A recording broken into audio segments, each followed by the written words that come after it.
Shalom adik-adik, selamat pagi. Wah, Losa senang sekali bisa bertemu dengan adik-adik semuanya di dalam renungan harian Sekolah Minggu GKTB.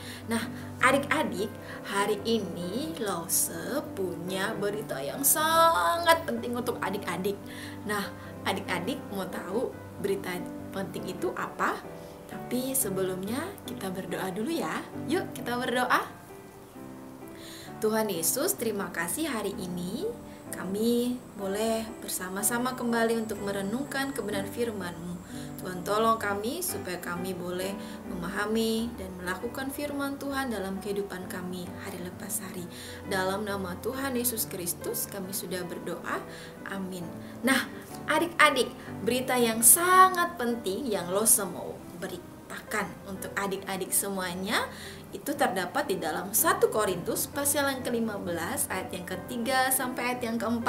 Sekali lagi ya, 1 Korintus pasal yang ke-15 ayat yang ke-3 sampai ayat yang ke-4. Yuk kita baca bersama-sama ya. Sebab yang sangat penting telah kusampaikan kepadamu, yaitu apa yang telah kuterima sendiri, ialah bahwa Kristus telah mati karena dosa-dosa kita, sesuai dengan kitab suci, bahwa ia telah dikuburkan dan bahwa ia telah dibangkitkan pada hari yang ketiga, sesuai dengan kitab suci. Nah, adik-adik, itulah berita yang sangat penting yang Losa mau sampaikan kepada adik-adik semuanya. Apa? Yaitu bagaimana Tuhan Yesus mati di kayu salib, Tuhan Yesus dikuburkan, dan Tuhan Yesus bangkit dari kematiannya pada hari yang ketiga. Nah, terus pasti adik-adik tanya, kenapa Losa kok jadi berita yang sangat penting? Iya adik-adik, semua itu karena dosa manusia. Adik-adik masih ingat apa itu upah dosa? Upah dosa ialah maut. Losa pinter semuanya. Nah, kita semua ini adalah manusia-manusia berdosa. Kitalah yang layak untuk menerima hukuman itu. Kitalah yang harusnya mendapatkan hukuman maut. Tetapi Tuhan Yesus mati di kayu salib untuk menanggung semua dosa-dosa kita. Jadi adik-adik, tangan kita yang berdosa, tetapi tangan Tuhan Yesus yang dipaku di kayu salib. Kaki kita yang berdosa, tetapi kaki Tuhan Yesus yang dipaku di kayu salib. Pikiran kita yang berdosa, tetapi kepala Tuhan Yesus yang dimahkotai dengan duri. Badan kita, tubuh kita yang berdosa, tetapi tubuh Tuhan Yesus yang dianiaya. Nah, itu semua Tuhan Yesus lakukan untuk menanggung dosa-dosa kita.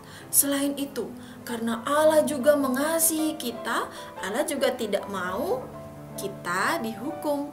Makanya Tuhan Yesus turun dari surga, ia menjadi manusia dan ia mati di kayu salib untuk kita. Tapi tunggu dulu, tidak sampai di situ saja adik-adik. Tuhan Yesus mati di kayu salib menanggung dosa kita. Lalu dia dikuburkan. Nah, Tuhan Yesus mati dikuburkan di suatu tempat.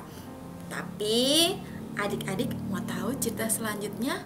Pada hari yang ketiga, pagi-pagi benar, nah ada seorang perempuan namanya Maria Magdalena. Ia mendatangi kubur Tuhan Yesus. Tiba-tiba kubur Tuhan Yesus kosong. Mayat Tuhan Yesus tidak ada di situ. Kemana perginya? Tiba-tiba dia menangis di samping kubur Tuhan Yesus.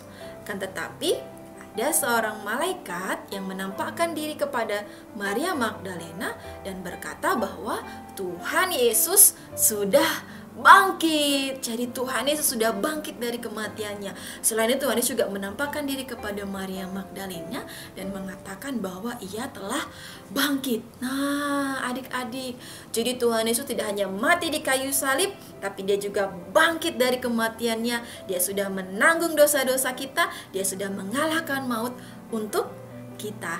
Nah adik-adik, Losa mau tanya, siapa di sini yang mau nanti bersama-sama dengan Tuhan Yesus di surga?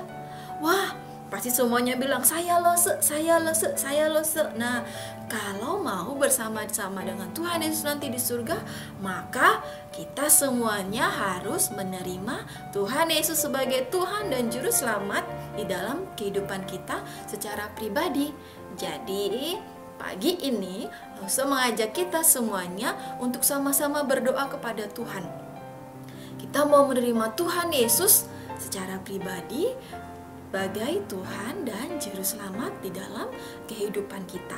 Karena kematiannya, kebangkitannya itu memberikan hidup bagi kita. Amin adik-adik, mari kita berdoa. Tuhan Yesus, terima kasih untuk kebenaran firman-Mu yang kami boleh dengarkan. Pagi hari ini kami mau ya Tuhan menerima Engkau sebagai Tuhan dan Juru Selamat di dalam kehidupan kami. Kami rindu, kami mau menjadikan Engkau satu-satunya Tuhan di dalam kehidupan kami.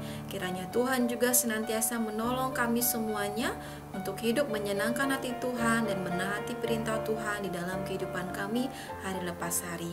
Dalam nama Tuhan Yesus Kristus kami sudah berdoa. Amin. Nah, sekian dulu ya firman Tuhan kita hari ini, renungan bersama-sama kita hari ini. Sampai ketemu besok. Tuhan Yesus memberkati kita semuanya ya. Dadah.